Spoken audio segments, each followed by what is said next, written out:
today's program titled Russia's Invasion of Ukraine, Navigating the Business Challenges and Legal Implications, Session 2, Cybersecurity Risks and Implications. At this time, all participants are in a listen-only mode. For those of you who are logged into the web presentation, you are encouraged to submit questions throughout the conference by typing them into the Q&A box on the right-hand side of your screen. For those interested in obtaining CLE credit for this webinar, an attendance verification code will be read during the presentation that will be required on the CLE attendance affirmation form. Please write this code down as it will not be reread and is required for CLE credit. Copies of the webinar recording, along with the CLE attendance form, will be distributed to attendees in the days following the webinar. On the next slide, you will see a legal disclaimer. At this time, I would like to turn it over to our moderator for today's program, Leon Rodriguez. Leon, please go ahead. Good afternoon, everyone. It is my pleasure to welcome you to the second of our series on legal and business issues raised by the Russian invasion of Ukraine. Last time we talked about workforce and immigration issues. And today we tackle another topic that has been very much front of mind for U.S. businesses as we plunge into this crisis. In fact, just yesterday we saw news reports that the United States government had taken action to remove malware from a number of computer environments throughout the world as part of a mechanism to hedge against the potential threat of cyber attacks against American businesses and interests. Today I'm joined by two individuals who very much know what they're talking about. The first is my partner, Scott Carlson, who is in our Chicago office and chairs our e-discovery and information governance practice. In fact, he founded it, and is also a co-chair of our firm's global privacy and security team. And we're also joined by a very special guest, Adam Isles, who is a principal at the Chertoff Group. He works there with his former boss, Homeland Security Secretary Michael Chertoff, who Adam, in fact, served as chief of staff, among a number of other important government posts very much related to the topic of our conversation today, including time at the National Security Council. And so what I'm going to be asking Scott and Adam to discuss today is what are the cyber threats we might be facing as this invasion continues to unfold? What are preventive measures that companies will need to be considering? And in the event of an attack, what is the shape of a response to those attacks? So Adam, because you're our special guest, I think we're gonna give you the first word today. And what are the threats we're talking about here? Well, I think let's unpack what threat means, right? Into are we talking about threat actors, the tactics, techniques, and procedures they'd use, and what might be observables? And so I'll start with threat actors. And since we're kind of orienting this conversation around the Russia-Ukraine conflict, let's talk about history of threat actor capability and intent emanating from Russia. And I would basically put it into three buckets. I think we've for some time now experienced this kind of explosion of ransomware activity, and the groups that are behind this are mostly located in Russia, with some tentacles in places like Ukraine, Baltics, and otherwise. Origin and stealing banking credentials. The largest group is a group called the Conti Group. They're reported to have netted, over $180 million last year, and they may employ, somewhere between 60 and 100 people. As an example of what these groups do to kind of, create disruption, we've certainly seen the attack in Colonial Pipeline last year, as well as on an IT software vendor called Kaseya that had, if you will, downstream impacts onto, the customers of, that software and then customers. There appears to be some association with Russian government, at least with respect to some of these groups, kind of tip-offs, heads up, the U.S. was asking about them, as well as maybe some outsourcing of Russian government requirements. So that's kind of bucket one. Bucket two is what I'd call kind of classic cyber espionage. Example of that would be a Russian threat actor group known as Cozy Bear, which we've attributed to the the Russian Foreign Intelligence Service. That is the group that's behind the SolarWinds compromise, also looking into vaccine research and responsible for one of the DNC hacks in 2016. The third bucket, probably of most concern, given the invasion, is the bucket activity around disruptive and destructive cyber attacks. So the Sandworm group, which we started this discussion about, is associated with Russian GRU, basically military intelligence, and is alleged to have been behind the 2017 NotPetya attack, which caused billions of dollars of aggregate damage. That attack, by the way, delivered through Ukrainian tax accounting software that had been subverted. We've also seen Russian state actor research into compromising safety instrumented systems and operational technology environments. Actually, we've seen sanctions, result from that. So that's, if you will, from a threat actor perspective, what we're dealing with on the Russian side. Scott, please improve on what I just said. Yeah, so I think it's a great summary of the actors. And then, to go back to the ransomware point, as Adam said, I mean, most of the Russian, we'll call them e-criminals, or I should say ransomware e-criminals, have largely been Russian and Ukrainian based and some Baltic states. Interestingly, and I'm going to say this, but I'm going to start with a caveat. There is no good central reporting of all cyber incidents in the United States because there's no mandatory reporting right now.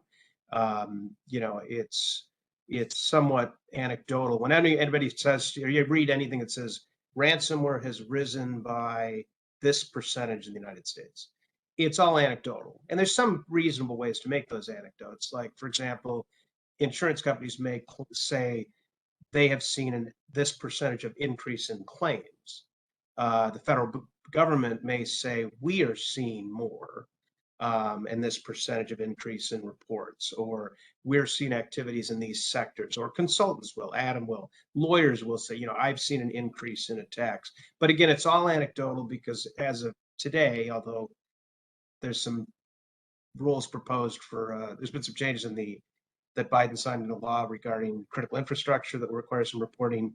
There's an SEC proposed rule that for public companies will require mandatory reporting. So we'll start to get a better picture. But so with that caveat, there's been an interesting thing that while ransomware was generally believed to be, dramatically rising over the last couple of years, about 6 months ago or so, before the war started, we started to see a decline in ransomware attacks in the United States, what we believe was a decline. And I would talk to vendors, I'd talk to insurance companies, I'd talk to other lawyers, and everybody was seeing sort of a slowdown. And that was attributed to a couple of things, because if you've got this massive bodies that do this for a living in Ukraine and Russia, Ukraine did a massive criminal crackdown and arrested a lot of people.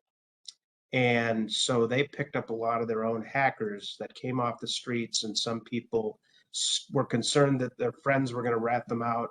So they also kind of went dark. Then before the invasion, it appears that there was an increased, so you're never quite sure, as Adam said, how affiliated some of the hacker groups are with the Soviet or with the Russian government. But, however close they are, they certainly don't, they're certainly patriots, I suppose, in one sense, in that if they want to support Putin's efforts, they started spending a lot of resources attacking Ukraine. Whether it was officially sponsored, who knows? But certainly resources were spent by these people attacking Ukraine in the months leading to the war. And Ukraine was doing their activities against Russia. So there was sort of this cyber war before the first shot was fired, the gunshot. These were cyber shots. And so frankly, there was limited resources, as the belief that basically there's a limited number of people that do this. although it's a big group, and that they were focused on each other and not so much on the United States. The fear is going forward that at some point, the cyber efforts there will become less important, and either because the conflict stabilizes, reaches some sort of stalemate, and or that the sanctions become so great on the Russian economy that Putin and or just people again who are just acting in what they believe is in Russia's best interest as patriots, that they will turn their efforts against the people who are sanctioning them. And so I think we've seen a temporary lull in attacks.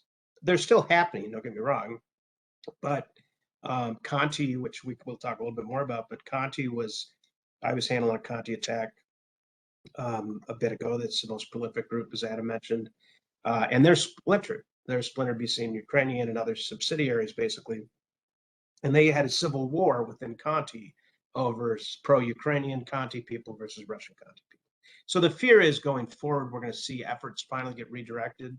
And that's when I think we'll see sometime, it's hard to say when, but sometime, I don't think it's in the not too distant future, within the next quarter, I would expect, just my guess, that we're going to see a significant increase in U.S. attacks. I don't know, Adam, where you are on that prediction. But I wanted to pick up on a somewhat what I saw as a kind of chilling example that Adam had offered, which was the impact on national vaccine research. And that, we often think of this in terms of financial and operational systems, but is there a part of this threat that is really a threat to health and safety, life and safety as well?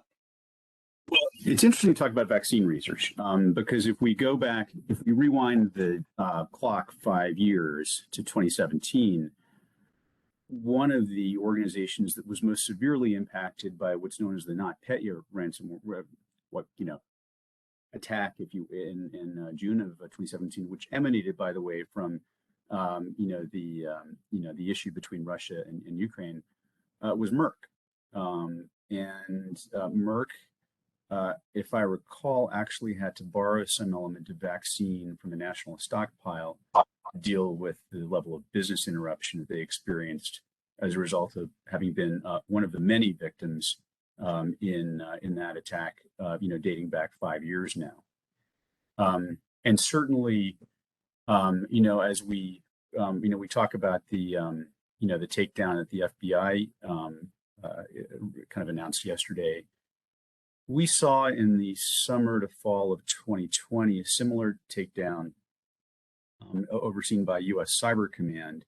And it was in the aftermath of that, as ransomware threat actors rebuilt their infrastructure. Just before the 2020 election, there was a major ransomware campaign directed at U.S. hospitals and healthcare systems.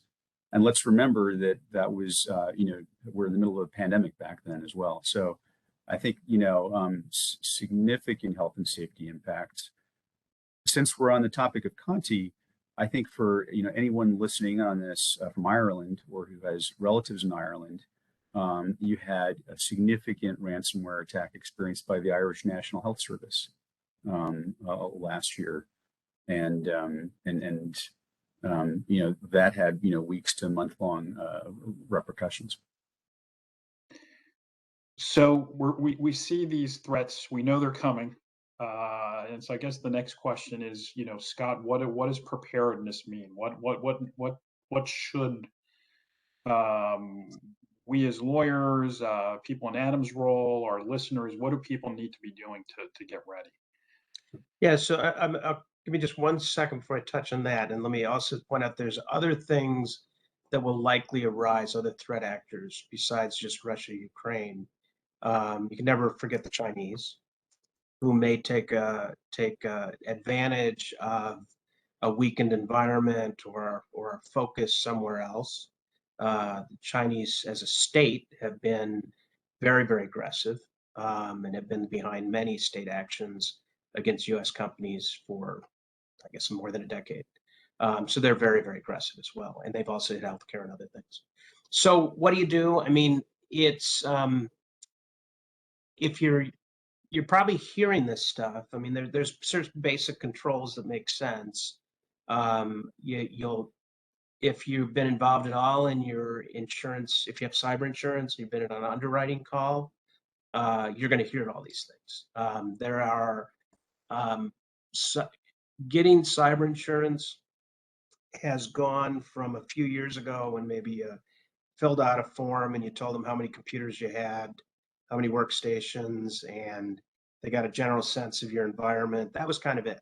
It was sort of like buying term insurance, that was set at $15,000, and all they cared about was your name and how old you were and whether you smoked or not, and whether it had any prior, maybe not even pre-existing condition.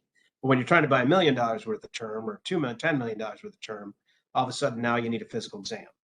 And that's the way underwriting is now in the cyberspace, is that they really dig in now into the major controls and whether you have them in place so that they can assess their risk by insuring you. And some of the top controls are multi-factor, endpoint detection response. Do you have secured encrypted backups and tested? I won't get into what all these things mean, but privileged access management, patch management, email filtering, web security, your incident response planning and testing capabilities. How do you respond to incidents? How do you train? What have you done to harden remote desktop protocols? What kind of logging systems do you have in place? End of life systems are replaced, and your supply chain management. And I think Adam will touch maybe on why the supply chain particularly is an interesting thing, more specifically related to Russia and Ukraine.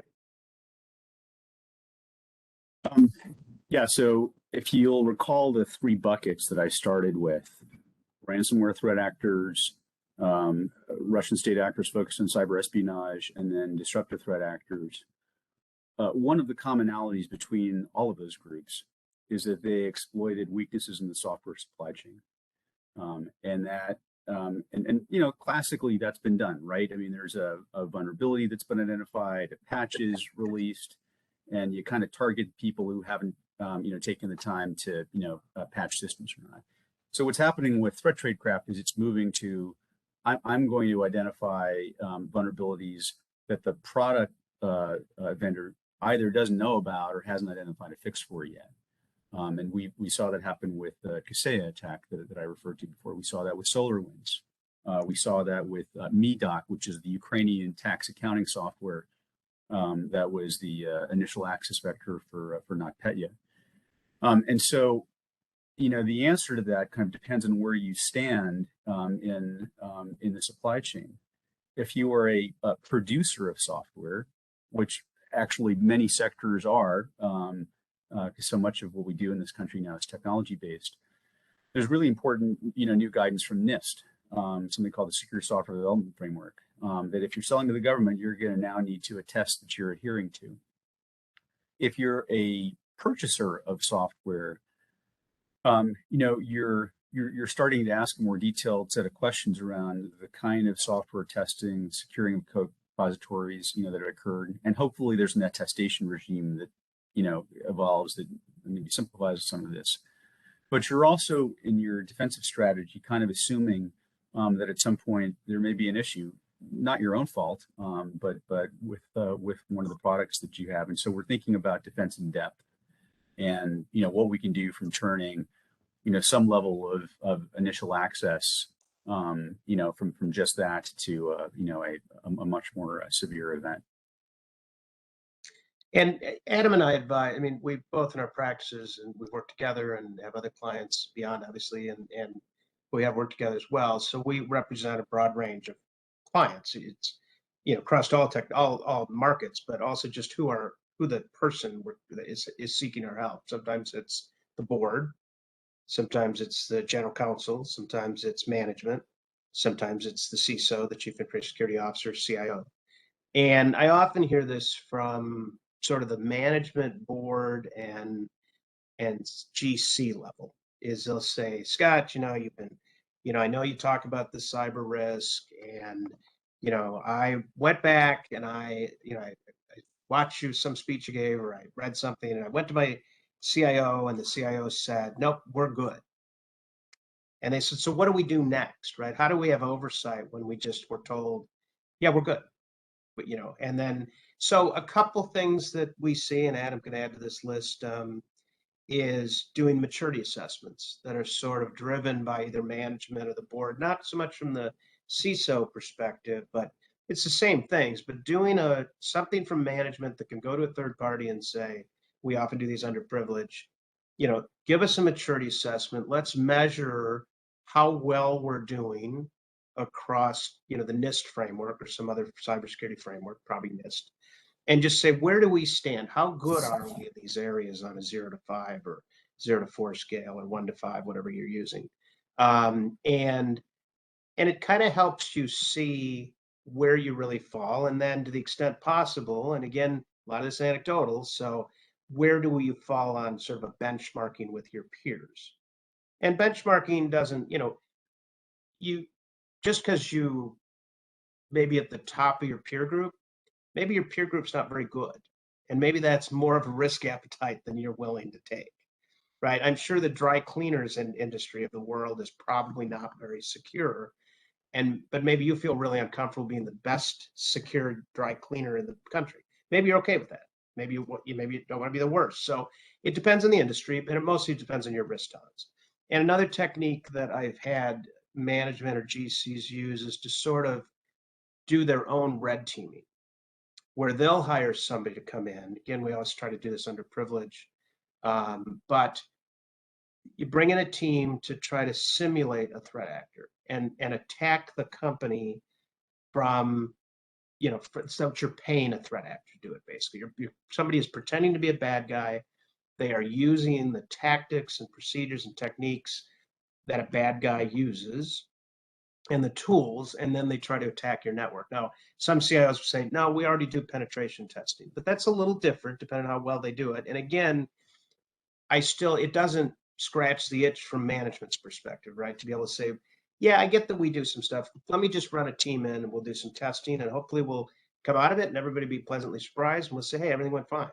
Or they may come back and say, we got in here. And I have very sophisticated clients who still, it used to be that we'd do pen tests or do red teams, and we would come in and it'd be, okay, there's a huge hole in the wall. You should be able to see that. It's 10 feet by 10 feet. You can see right outside. The rain comes in, And then over time, it's, we found a crack in the foundation over here. And then we found this pinhole leak in the roof. And so as you do more of this, you're always finding something, but you're getting down to the point, you can never reduce risk completely. You're getting down to the point that says, is the bad guy really going to spend this much time to find the pinhole leak? Because there's a lot of other people that they can attack. And it's about their return on investment. So a lot of times they will attack you, do some scanning and go, yeah, this seems too hard. Let's do somebody easier, unless they're specifically targeting you for some reason. So those would be the sort of maturity assessments, red teaming, I think are two great management tools that you can get in and sort of discharge your own duties and understand just how good are we really doing. I agree with that. And I think, as my thinking has evolved on kind of measuring cybersecurity performance, I found it helpful to look at it through three lenses. Lens one would be threat. And Scott talked about tactics, techniques, and procedures. And there is a way of saying, okay, let's figure out what the kind of key initial access vectors are and look very specifically at what our mitigations, our detections are to defend against that. But then let's also look at our layered defense and what's in place behind that. And I think there's actually a way of longer conversation, but of orienting testing, towards those techniques as well. We use something called the MITRE ATT&CK framework to help structure that, which we find really valuable. But so there's a threat-based approach. Lens two would be what I call a high-value asset approach, which is let's look at what the crown jewels are in the organization. The banking regulators would look at core business lines. The banking regulators in the United Kingdom would look at important business services. But let's think about what high value assets are, and let's look specifically at how those are secured. What controls are in place for administrative access to those assets? dormant account suspension, specific logging, that's associated with those assets, et cetera. And a third lens would be really around hygiene, and what we have in place to ensure that what's supposed to be in place, what's supposed to be hardened, what's supposed to be patched, what cyber defense tools are supposed to be deployed, actually are. I would say a great point. I think, Adam. I'm sorry, didn't mean to interrupt you.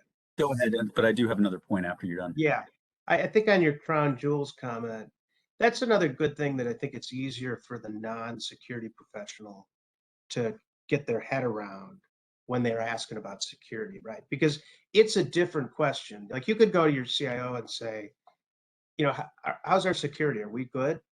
And they'd say, yeah. It's a different question to say, look, what happens? What do we do to secure our customer list? What do we do to secure all our proprietary trade secret data? What do we do to protect that? Because you can't protect everything at the same level, So that's a good way also to think about what are your crown jewels in the organization and ask questions specific around those. What do we do? And then you may find, well, we outsource all that. That's all in a cloud environment. Okay, well, what do they do to protect us? Is that good or bad? It might be good, might be bad. I do want to, and Leon, this may have been where you were headed, but given the situation we're in and given the potential for it to scale, I think exercises, this is a particularly good time for exercises, because what we're focused on is, and Scott, I think, your comment around kind of high value assets and how, business oriented members of the organization can wrap their heads around that. What we're dealing with right now has first order, second order, and third order effects, right? First order are that we have to worry about, ransomware or some software supply chain attack directly impacting us, the confidentiality, the integrity, the availability of our systems.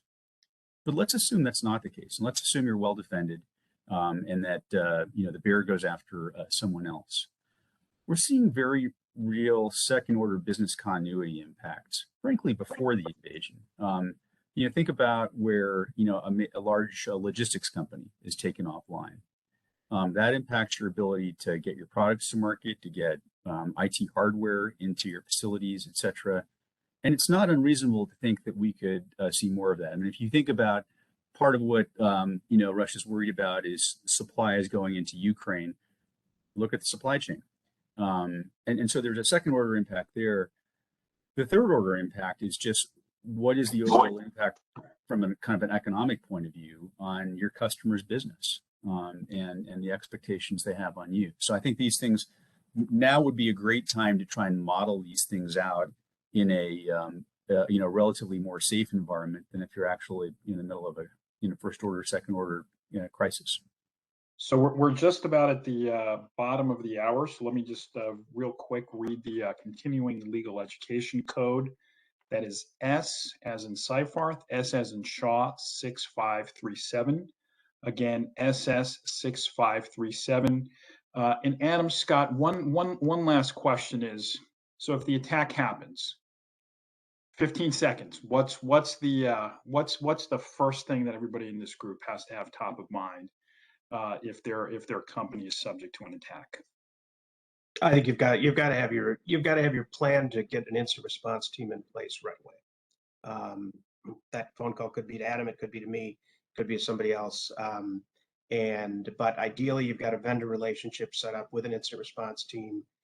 Decide whether you're going to use counsel in that. I do that all the time. But is be ready, and you have to start fighting the attack. And I will tell you, I've had clients that I've said to, on Friday night, look, call me at 3 a.m, call me at 2 a.m. It doesn't matter, because it's not an event that you wait until Monday morning for.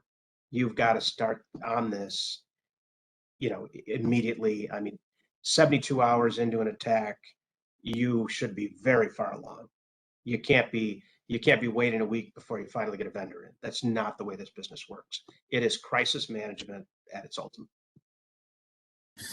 And Leon, from your experience in government, mine, I think sequencing of communications to internal and external stakeholders is right after what Scott talked about. Is something that needs to be focused on. Well, Scott and Adam, this is among the better half hours I've had in a long time. I've learned a tremendous amount from both of you. Thank you for sharing your expertise. We're going to be having another one of these webinars next Tuesday at 3:00 p.m. Talking about contract termination clauses in light of the Russia sanctions. So lots to keep track of as we move into this, as the weeks wear on with this Russian invasion of Ukraine.